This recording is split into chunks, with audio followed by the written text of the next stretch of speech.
నల్గొండ జిల్లా నకరేకల్లో దళితులకు double bedroom ఇండ్లు కట్టించారని బీజేపీ ఆధ్వర్యంలో ఎంఆర్ఓ కార్యాలయం ముందు ధర్నా నిర్వహించారు. ఈ కార్యక్రమంలో ఎమ్మెల్యే ఈటెల రాజేందర్ పాల్గొన్నారు. తెలంగాణ ఉద్యమంలో డబుల్ బెడ్రూమ్ ఇండ్లు కట్టిస్తామని గొప్పలు చెప్పిన కేసీఆర్ నేటి వరకు ఎందుకు కట్టి ఇవ్వలేదని ఈటెల రాజేందర్ ప్రశ్నించారు.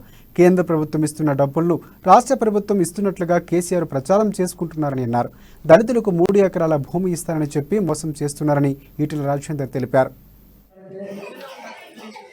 8.5 ఏళ్ళైంది కళ్ళకు హైదరాబాద్ నగరానికి, వరంగల్ నగరానికి, నల్గొండ నగరానికి వలసపోతున్నమాట వాస్తవం కాదా?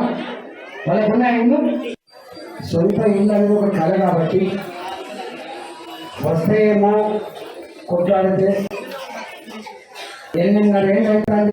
యాక్చువల్గా ప్రభుత్వం అనేది మరీ ముఖ్యంగా కేసీఆర్ ప్రభుత్వం నా రాజ్యంలో ధర్నాలకు ఆస్కారం లేదు, సంఘాలకు ఆస్కారం లేదు, చైతన్యానికి సంఘటిత శక్తికి ఆస్కారం లేదు. నేనే చక్రవర్తిని, నేనే రాజును, నేనే ముఖ్యమంత్రి అనే పద్ధతిలో అనేకసార్లు చెప్తాడు మీకు తెలుసు. అందువలనే ఆయన ధర్నా చౌక్ ఎత్తేసాడు. అందువలనే ఆయన ఆర్టీసీలో కార్మిక సంఘాన్ని రద్దు చేసేంత వరకు ఈ ఆర్టీసీ బతుకుదని చెప్పి హుకుం జారీ చేశాడు. అశ్వత్థామరెడ్డి లాంటి వాళ్ళని రిజైన్ చేయించాడు మీకు తెలుసు. అంటే ఏ ధర్నాలు వద్దనుకున్నాడో, ఏ సంఘటిత శక్తి వద్దనుకుంటుండో, ఏ సంఘాలు అనుకుంటూ అదే కేసీఆర్ గారు అధికారంలో నుండి సిగ్గు లేకుండా ధర్నాలు చేయడం ఇది సిగ్గుమాలితనానికి నిదర్శనం తప్ప తన వైఫల్యాన్ని కప్పిపుచ్చుకొని ప్రజల్ని పక్కదోవ పట్టించేటువంటి దరిద్ర పద్ధతి తప్ప ఇంకోటి కాదు.